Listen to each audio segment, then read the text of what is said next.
Dans cette vidéo, on va prendre le répertoire de Magnus Carlsen en 2023 avec les blancs. Alors ici, on va commencer par E4, E5, Magnus joue toujours cavalier F3. Et sur KSC6, il faut l'avouer, Magnus en 2023, il a clairement privilégié fou B5, l'espagnol. Et ici, il y a deux coups principaux qui sont joués A6 ou bien le coup cavalier F6. On va ici commencer par A6, la ligne principale. Magnus ici joue fou A4, et sur cavalier F6, petit roc. Le coup principal c'est fou E3, et ici Magnus, très clairement, de manière générale, il préfère éviter les lignes qui sont extrêmement théoriques, et il a clairement ici privilégié D3 ici en 2023. Pas tour E1 qui est le coup principal, parce que vous savez, B5, fou B3, petit roc, C3, D5, ce fameux gambit Marshall avec énormément de théorie, beaucoup de travail que beaucoup de joueurs préfèrent éviter, et c'est le cas de Magnus Carlsen qui en 2023 a privilégié clairement D3 pour défendre le pion ici en E4 et éviter les complications du gambit Marshall. Ici bien sûr on joue pas petit roc parce qu'attention, maintenant le pion en E5 il est vraiment en prise, donc le coup principal c'est B5, fou B3, petit roc, et ici Magnus, il a une partie dans la base, il a joué ici A4, fou B7, parce qu'on menace A prend B5, A prend B5, et la tour en A8 serait en l'air, donc fou B7 pour défendre cette tour, et ici cavalier BD2. Bon, cette position, on ne peut pas la résoudre, elle est extrêmement complexe, elle est très riche, il y a beaucoup de choses à dire.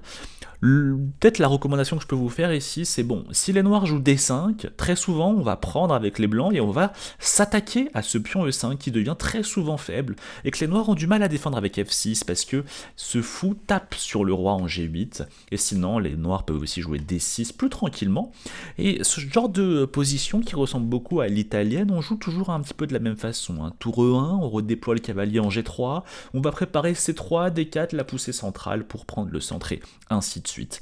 Ça, c'est vraiment sur le coup A6 principal, mais on a aussi beaucoup joué à Magnus Carlsen cavalier F6 en 2023, c'est la variante berlinoise. Et ici, Magnus, il privilégie clairement D3. Encore une fois, on voit de façon consciente que Magnus préfère éviter les grands débats théoriques. Vous savez que sur Petit Roc, il y a cette fameuse finale de la berlinoise qui est extrêmement complexe. Ici, après KD6, fou prend C6, D prend C6, D prend E5, cavalier F5, dame prend D8, roi prend D8. Cette finale est extrêmement complexe, très théorique. Et c'est plutôt quelque chose que Magnus a préféré éviter en 2023 en jouant D3 pour défendre le pion. Comme ça, il n'y a pas cavalier prend E4. Ici, le coup principal des noirs c'est fou C5, et ici Magnus Carlsen a joué en 2023 principalement fou prend C6.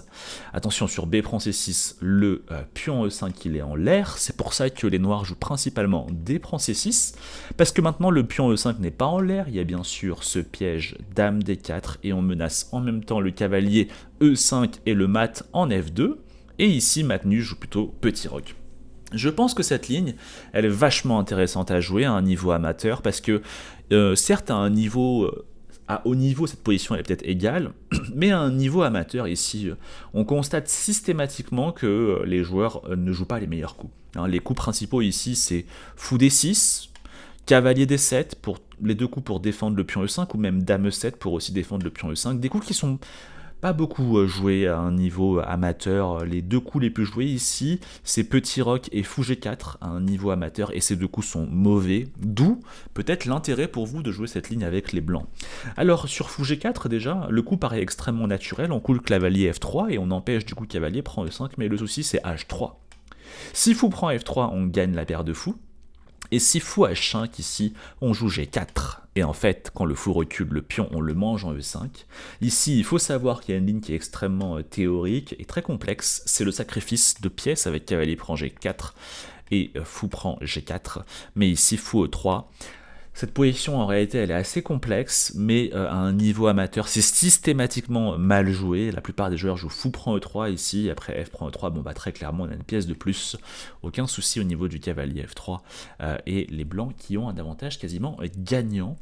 Donc ça, c'est en cas de fou G4, et sinon, il y a beaucoup de joueurs qui jouent petit roc, et là, vous avez simplement le pion E5 ici en prise, qu'on remporte gratuitement. Donc ça, c'est un petit peu un panorama de ce que joue Magnus Carlsen sur E4-5, donc il privilégie, vous voyez, l'espagnol et va plutôt éviter les grands débats théoriques. On va passer tout de suite un petit peu à la sicilienne, aussi une ouverture qui est beaucoup plébiscitée, à haut niveau, et ici Magnus, encore une fois, fait des choix extrêmement originaux en 2023. Il joue cavalier F3, ici vous avez plusieurs coups, qui est C6, D6, E6... Alors on va commencer ici par E6, et là c'est très intéressant de voir que c'est pas forcément le coup qui a le plus joué Magnus en 2023, mais c'est l'un des coups qu'il a le plus joué qui est extrêmement rare, c'est Fou D3. Waouh, ce coup paraît extrêmement étrange. Déjà c'est une volonté de la part de Magnus Carlsen de ne pas rentrer dans la sicilienne ouverte, parce qu'elle est extrêmement complexe, et voilà, c'est de manière générale, il évite un petit peu les grands débats théoriques, et il joue ici Fou D3. Alors, son idée, c'est quoi? C'est que très souvent, après, il va faire petit rogue, bouger le fou, et jouer pour la pousser C3 D4. Alors là, vous pourriez me dire, oui, mais Julien, pourquoi du coup on joue pas C3 et D4 directement?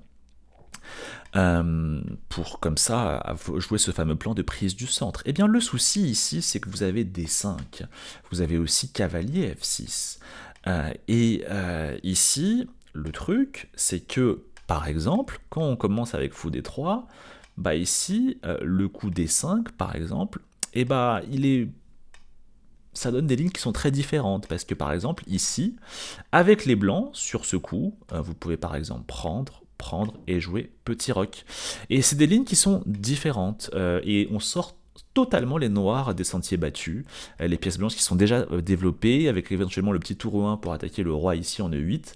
Alors, c'est pas forcément le coup qui va tout résoudre, fou D3, mais c'est très malin, parce que finalement vous allez retrouver les mêmes plans à base de C3, D4, mais en ayant évité les grands débats théoriques, avec fou D3. Alors ici, les deux coups les plus joués, alors le coup le plus joué ici, qu'on a le plus joué à Magnus Carlsen, c'est clairement cavalier C6, et ici, petit roc joué par Magnus. Alors, ici, deux coups pour les noirs, soit il joue D5 pour prendre le centre, soit cavalier F6. Sur cavalier F6, vous avez le coup tour E1, qui est très intéressant, avec très souvent cette idée comme ça de pousser E5, par exemple sur fou E7 il y a E5, et le cavalier manque un petit peu de cases, et sur le coup D6, vous avez le fameux C3 pour préparer D4. Par exemple, fou E7 et puis fou F1, et vous préparez la poussée D4. Ok. Sinon, sur le coup D5, Magnus Carlsen en 2023 a joué le coup très étonnant, fou B5. Alors c'est assez étonnant, et ensuite on rentre dans pas mal de complications. Et en fait l'idée, c'est que sur D prend E4 qui semble perdre un pion, vous avez cavalier E5, avec forte pression ici au niveau du KC6. Si par exemple vous jouez fou D7, c'est déjà une erreur.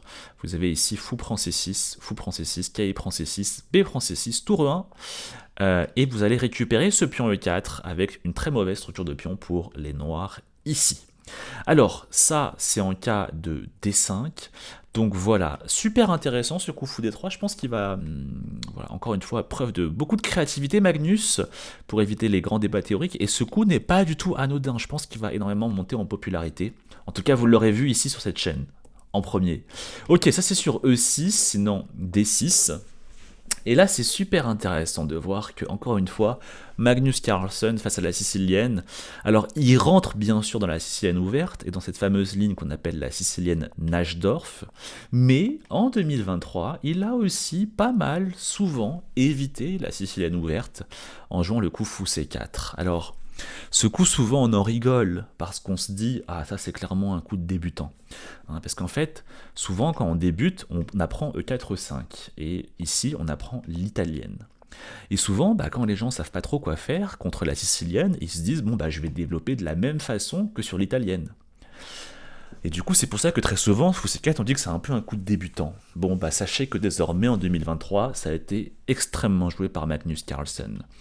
Et l'idée est toujours un petit peu la même. Magnus Carlsen veut revenir un petit peu à des schémas de position semi-ouvertes, semi-fermées, à base de poussée C3, D4, etc. Cavalier F6, c'est le coup le plus joué, ce sur quoi Magnus joue D3 pour défendre ici le pion E4. Et ici, il y a un piège qui est extrêmement intéressant.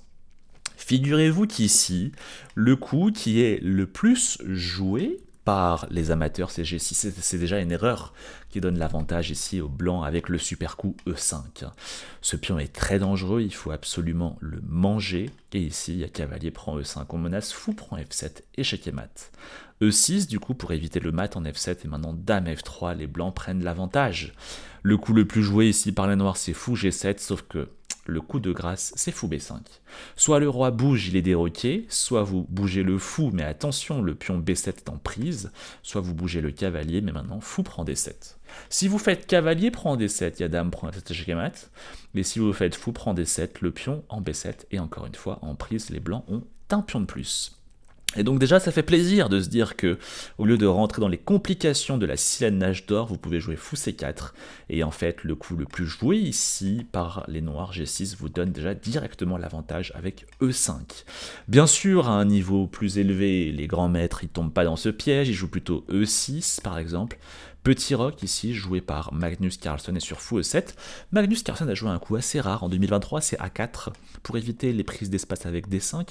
Et très souvent, il va se diriger un petit peu après avec fou B3 et C3, D4 vers une poussée centrale pour prendre le centre. Fou D3, souvent en prévision de la poussée D5 des noirs. Ok. Et sinon, KSC6 aussi, qui était pas mal joué contre Magnus Carlsen. Petit rock, E6, A4 encore une fois. Fou E7, fou B3, D5, cavalier, BD2. C'est une position qui objectivement est égale, mais en fait c'est le genre de position où si vous maîtrisez bien la structure de pion, et si vous maîtrisez bien les idées, par exemple à quel moment je vais pousser E5, est-ce que si les noirs jouent D4 c'est dangereux ou pas, si vous commencez à monter en compétence sur cette structure de pion, vous pouvez très vite devenir un expert de cette position. C'est peut-être égal, mais si vous avez joué 10 000 fois cette position, très clairement vous allez massacrer votre adversaire. Et puis de manière générale, il faut savoir que c'est la stratégie de Magnus Carlsen. Magnus Carlsen, il n'est pas connu pour vraiment ses connaissances théoriques très pointues, il est plus connu pour sa capacité à dominer les autres dans le milieu de jeu, notamment quand il est extrêmement stratégique, un peu positionnel. Eh bien, il recherche spécifiquement des ouvertures qui vont orienter le jeu vers cela. Ok, ça c'est en cas de D6, et sinon vous avez KSC6 qui est aussi extrêmement joué sur la sicilienne, et encore une fois, Magnus Carlsen, en 2023, a évité un petit peu les siciliennes ouvertes, et il joue ici principalement fou B5, la Rosso Limo.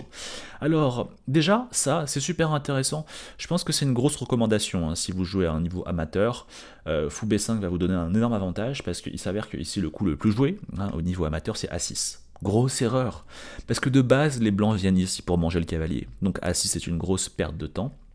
Vous prenez, B prend C6, c'est le coup le plus joué, et petit roc. Et en fait ici, la plupart des joueurs jouent D5 pour se dire, bon bah c'est normal, je prends le centre, c'est pas la bonne façon de jouer cette ouverture. Ici j'ai un setup que je vous recommande et qui vous donne systématiquement un gros avantage avec les blancs, c'est D3, et après bon, on vire le fou, et B3. B3, fou B2, cavalier BD2. C'est le système que je vous recommande systématiquement. E6, fou B2, cavalier F6, cavalier BD2, fou E7. Et là, en fait, on aimerait beaucoup jouer cavalier E5, mais on est cloué. Donc un coup assez thématique, c'est dame E1. Parce que dame E2, on resterait cloué, vous voyez. Donc dame E1, petit roc, cavalier E5. On attaque ici le pion C6 et on enchaîne avec F4. Ce qu'il faut savoir ici, c'est qu'on a un déséquilibre cavalier versus fou. On a deux cavaliers, un fou, contre deux fous, un cavalier. Sauf que la structure de pion, elle est extrêmement rigide, fermée, la position est fermée, les pions C sont doublés. Et donc en fait, les cavaliers sont plus forts que les fous. Donc c'est pour cela que cette façon de jouer pour les noirs, elle n'est pas bonne. Pourtant, la plupart des joueurs jouent ici à 6. Donc grosse recommandation sur la Rosso Limo, si vous avez les blancs ici, et que vous jouez à un niveau, on va dire, autour de 1500-1600 Elo. Ok, et sinon, le coup qui est pas mal joué aussi, c'est D6. Je vous recommande ici Petit Roc. Alors, c'est pas forcément un coup qu'on a joué à Magnus Carlsen en 2023. Donc, ma recommandation, c'est Petit Roc, et après, très clairement, ici, juste tour 1. Hein. En fait, on va jouer la poussée C3 D4 encore une fois. Hein. C'est vraiment un petit peu le setup qu'aime bien jouer Magnus contre la sicilienne, sauf que si on joue C3 tout de suite, il y a A6. Et en fait, le fou, on ne sait pas trop où le mettre. C'est pour cela que très souvent, on commence par tour 1. Comme ça, sur A6 qui vient chasser le fou, on peut mettre le fou en F1. Où il est assez bien parce qu'en fait, il gêne pas les autres pièces. Et la tour, elle vient bien supporter la poussée centrale. Et après, C3 suivi de D4. Ok ? Ok, donc le coup ici le plus joué, qu'on a pu le plus jouer à Magnus, c'est E6. Ce sur quoi Magnus a pris ici en C6, et sur B prend C6, B3. Et encore une fois, vous allez retrouver le même dispositif, c'est-à-dire qu'à base de D5, on joue D3, on développe les pièces comme ça, et ça, c'est encore une fois, pour les mêmes raisons que j'ai mentionnées précédemment, c'est une position qui est plutôt avantage blanc. Ok, on a ici passé en revue les ripostes, le répertoire 2023 de Magnus sur la sicilienne. On voit qu'il évite pas mal la sicilienne ouverte et qu'il trouve des coups extrêmement originaux quand même, hein, avec les fous C4 très tôt, les fous D3 assez créatifs. On va passer maintenant à la carocane. Alors sur la carocane, Magnus ici, en 2023, il a systématiquement joué la variante d'échange suivie de fou D3. Alors ça c'est un coup qui est important, fou D3, peut-être que vous ne le connaissez pas très bien. Il faut savoir ici qu'en fait les noirs, dans la carocane d'échange, il faut bien qu'à un moment ils développent leur fou F8. Pour le développer, ils vont devoir jouer E6. Mais en jouant E6, ça va bloquer le fou C8, qui devient un mauvais fou. Donc c'est pour cela que très souvent les noirs, ils vont d'abord chercher à sortir leur fou, et uniquement après jouer E6. Comme ça, l'avantage, c'est que le fou il n'est pas mauvais en C8, et le fou F8, lui, va pouvoir sortir. Donc nous, on est malin. On va empêcher ce fou de sortir en contrôlant bien ces deux cases G4 et F5. Et donc fou D3. On contrôle les deux cases. Et donc le fou ne peut pas sortir, vous voyez. Donc ici, les noirs jouent cavalier C6, ils développent leur cavalier, attaquent le pion D4, on joue C3 pour le défendre, ils jouent cavalier F6, les noirs développent leur cavalier. Et maintenant, encore une fois, attention, cavalier F6 défend la case G4, donc il prépare fou G4. Donc ici, on joue pas mal H3 pour bien éviter fou G4. Donc vous voyez, on contrôle vraiment bien ces cases pour empêcher le fou de sortir, si bien que très souvent, les noirs se résignent à jouer E6, et ils se retrouvent comme ça avec le fou C8 qui est mauvais. C'est un thème qui est très important dans la carocane d'échange, d'empêcher ce fou C8 de sortir. Mais je ne vais pas m'avancer davantage parce que il s'avère qu'en 2023, on n'a pas joué cette ligne-là à Magnus Carlsen précisément, alors que c'est la ligne qu'il a pu jouer à un niveau amateur. On lui a beaucoup plus joué plus souvent des coups comme Dame C7, etc., mais qui sont beaucoup moins joués à un niveau amateur. Donc voilà, sachez que sur la carocane, Magnus, il joue principalement la variante d'échange suivie de fou D3. En 2023 en tout cas. Et on va terminer maintenant avec la défense française. Alors, Magnus a pas mal joué la variante d'avant, c'est aussi cavalier C3 en 2023, mais ça rentre dans pas mal de complications. Mais c'est intéressant de noter qu'il s'est aussi mis à jouer en 2023 la variante d'échange. Alors, elle est réputée extrêmement inoffensive, cette variante, sauf que Magnus... il a une petite idée qui commence à émerger, et il l'a aussi joué il y a quelques semaines, au championnat du monde de Blitz, contre Richard Rapporte, c'est de jouer cavalier F3. En fait, l'idée c'est quoi? C'est que il va essayer de jouer avec C4 après pour jouer le pion isolé. Alors on pourrait me dire, pourquoi tu joues pas C4 directement? Et bien le problème c'est qu'il y a fou B4 échec. Et c'est un peu embêtant ce coup. Donc très souvent, qu'est-ce qu'on fait? On va d'abord attendre que ce fou se développe, et uniquement après on va jouer C4. Comme ça, s'il joue fou B4, et ben il aura perdu un temps à d'abord devoir sortir le fou en E7 ou en D6, puis ensuite jouer fou B4. Donc on joue cavalier F3, il joue cavalier F6. Encore une fois, on joue pas encore C4, parce qu'il y aurait fou B4. On joue H3, un coup très publicité par Magnus Carlsen. Et uniquement quand le fou sort, maintenant on joue C4. Donc vous voyez...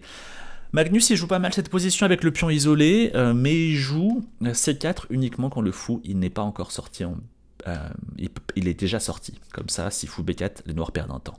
Et pour cela, il l'attend avec le coup H3. Ok? Sinon, Richard Rapporte lui a aussi joué fou D6, sur quoi Magnus a joué H3, et après qu'il y a E7, il a joué C4. Vous voyez, c'est un peu pareil. Il attend que le fou sorte pour jouer C4. Et si le fou ne sort pas, eh bien, on continue à attendre avec H3. Il y a bien un moment où les noirs doivent sortir leur fou, et uniquement après on joue C4 pour jouer le pion isolé. Apparemment, Magnus pense que jouer ce pion isolé dans la variante d'échange de la française, ça peut être intéressant à jouer. Ok, et bien voilà, en un peu moins de 20 minutes, vous avez un petit peu un panorama du répertoire d'ouverture de Magnus Carlsen en 2023 avec les blancs, avec des idées qui sont extrêmement créatives, certaines qui sont extrêmement rares et peuvent vous permettre de surprendre votre adversaire et de prendre très facilement un avantage quasiment gagnant dès l'ouverture. Allez, si vous voulez d'autres conseils comme ça sur les ouvertures, j'ai ma newsletter Les Conseils du samedi, chaque samedi un conseil pour progresser aux échecs. Le lien est dans la description, et aussi, sinon j'ai mon club d'échecs, et c'est pareil, le lien est dans la description. Nous on se retrouve bientôt pour de nouvelles vidéos. Ciao ciao.